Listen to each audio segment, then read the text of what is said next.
Okay, so right now we're going to go ahead and make the gardenia. This is such a favorite flower of mine. I actually have them in my own garden and I just absolutely love them. So let's go ahead and cut our petals out and then we're going to go ahead and dye them. So I'm using actually a green pan pastel and I'm going to just go ahead and dye out the centers of these flowers because I mean, it just adds so much just depth to them. It's a white flower, so you want a little bit of depth when you're just displaying it. You want more texture and design behind it. So it's just so nice to add a little bit of color. And I just love using pan pastels. All right, so next we're gonna go ahead and get our big 18 gauge wire. And I'm just gonna go ahead and curl the top and make a little bit of a table for our flower to sit on. So I'm gonna get a 10 millimeter felt ball and that's gonna be glued right on top.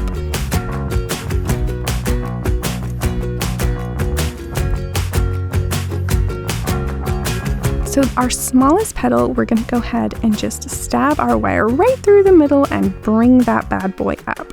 This part is a little bit tricky, so you might wanna pay attention really closely, but we're gonna go ahead and fan this all the way around. So starting with a little bit of glue on one edge, we're gonna glue it all the way around the felt ball, and then follow this all the way around on that same outer edge. So the one outer edge, you're gonna go ahead and glue all the way to the top, and then the outside edge, you're gonna only glue halfway up, and it kind of just gives this nice little fan shape.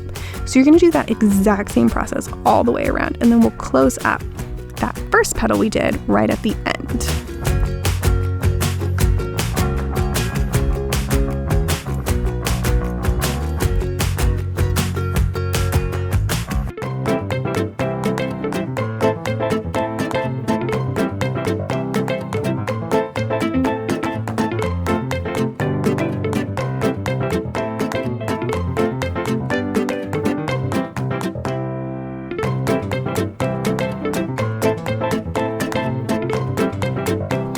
So we're gonna go ahead and finish this bad boy up. So once you finish doing the petals all the way around, you're basically gonna cover that felt ball in the center. So it really doesn't matter what color you use. So now we have our center.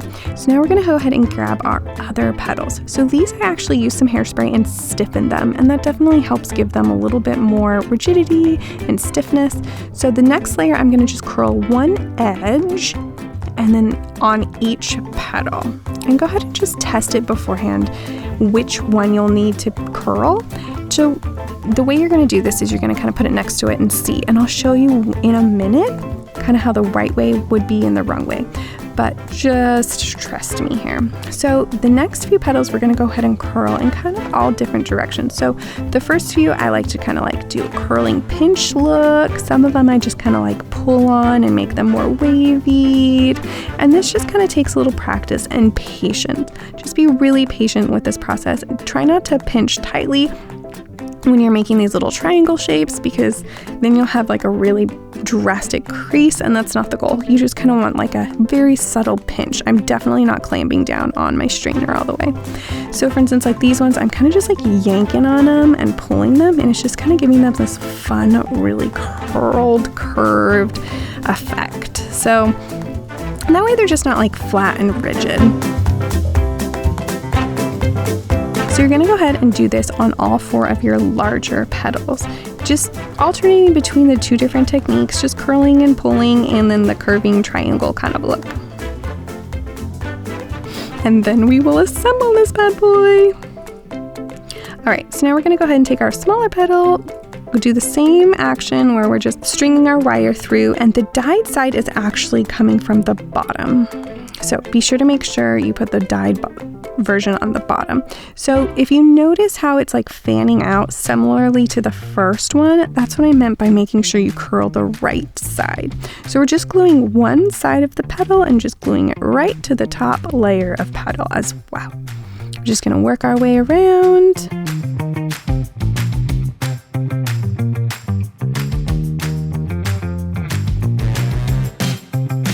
All right, next up we're gonna grab some of our other petals. I just kind of like stringing all of them on at once because it just kind of saves me a little bit of time, but I don't bunch them up really tightly going up yet until we glue them. So I'm just using my wire to poke a hole in it, which is super easy, or you can use an awl or snip a little scissors, but wire's easy. So I'm throwing down a little bit of glue on the bottom there, and then I'm just literally pushing it up. That's it, guys. So easy. So the first layer is easy to position because you can just put it anywhere, but the next few layers you definitely want to like rotate slightly so that they're not all stacked perfectly up against each other. So I'm just kind of slowly working my way around, and I'm also kind of pushing up pretty good just to make sure that that glue sets really, really well. Especially in that last one, you just want to make sure it all sets really, really well. Ah, isn't she gorgeous, guys? Look at how beautiful she is. Give her a little bit of a fluff and really make sure that she's on there good. I absolutely love gardenias. They're one of my favoriteest flowers, and I'm so glad I was able to replicate it in felt. Alright guys, make sure to like and subscribe this video if you loved it, and be sure to follow along so that you don't miss out on any fun things. Love you!